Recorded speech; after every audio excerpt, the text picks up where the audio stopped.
Okay, so let's today speak about caffeine and what it does do to your blood sugars, because not many people are aware of this, and they're all of this misbelief that it's just a drink and it's not going to have any effect on us. But in reality, caffeine is just another drug, and it doesn't make it bad, but it can make it abused very, very easily, just like any other drug. So we need to start with a few things about blood sugars, and the main one is that blood sugars are regulated by a key hormone known as insulin. There's another few hormones around that, but the main one we want to talk about today is this hormone called insulin. And insulin is responsible for converting a whole lot of that sugar in your bloodstream into either energy for utilization right now or stored energy in the form of fat for utilization later on down the track. And we want to keep this under control all the time, because the long-term insulin elevation leads to insulin resistance, which means higher glucose levels, which tends to shrink our brain, alter brain function, start creating fat deposition, alter our cardiovascular disease, cause chronic inflammation, a whole lot of other really nasty stuff. So insulin basically, to somewhat extent, when we get too high in insulin level, it's actually quite bad news.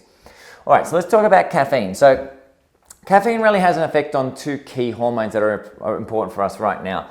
The first one is this hormone known as adrenaline. The second one is a hormone known as cortisol. And these two are our stress hormones. So adrenaline is that flight or fight, ready to go. This is what the 100-meter sprinter has right when they're bent over the line, ready, waiting for the gun to go pow. Cortisol is a stress hormone as well, but cortisol is more of a survival hormone. It's not get up and get ready to the task, it's I need to keep myself alive. This is what that 100-meter runner has when they've been overtraining and pushing too hard and now exhausted and sleep deprived. This is now a cortisol response, okay? A bit simplified, but that gives you a bit of an understanding how these two work. Now, what we know is that caffeine tends to stimulate both of these hormones. When we have it with adrenaline, the adrenaline does increase insulin. Okay, so adrenaline pushes insulin up. This, when we can't keep having this elevation of insulin day after day after day, tends to lead to insulin resistance. Likewise, when we have caffeine and it elevates our cortisol counts, this directly leads to insulin resistance, but it also causes an increase in glucose via a substance known as gluconeogenesis, or a process known as gluconeogenesis, which in turn also elevates insulin and creates insulin resistance. So we see this pattern that goes around and round and round. Now, the key thing with this as well is we know the human body is most sensitive to insulin first thing in the morning. So this is when we start potentially having further problems with it, especially if we're using it first thing in the morning before about 11 a.m. So this doesn't make caffeine the devil. Caffeine has a lot of good benefits, but it's the differentiation between using it as a drink to using it as a drug. And you can work this out very, very, very simple. If you have a rationalization why you don't need to stop caffeine in the morning, or why it's not a problem for you, then you're probably using it as a drug. If you can't stop caffeine for more than 4 or 5 days straight without having any form of physiological reaction, you have a problem and you're using it as a drug. If you are using caffeine first thing in the morning to wake you up, you are using it as a drug. And anytime you use food as a drug, there is always a long-term consequence to it. So this is what we want to look for with it. So here's a few key things you can do. So number one, make sure you're not having any more than 1 cup of caffeinated drink per day.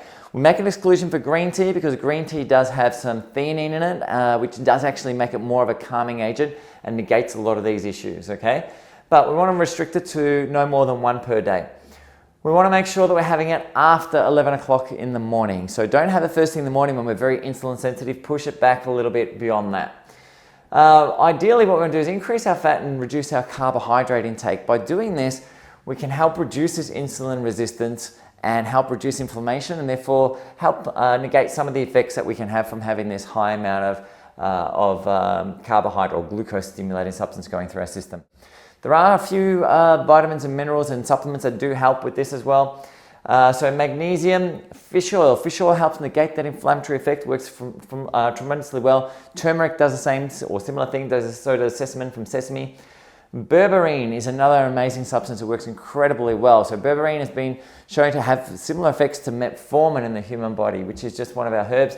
Chaga and cordyceps are 2 mushrooms that work tremendously well at improving those type of things as well. There are other minerals such as chromium that works great for this type of thing as well, all improving our glucose regulation.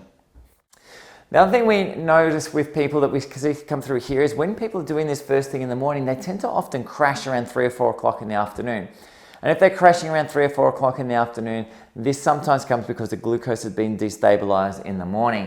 So by increasing our protein and fat content for breakfast and doing some early morning exercise before you've actually done or eaten anything can help improve this mechanism, help control your insulin resistance, and potentially help get your blood sugars back on track.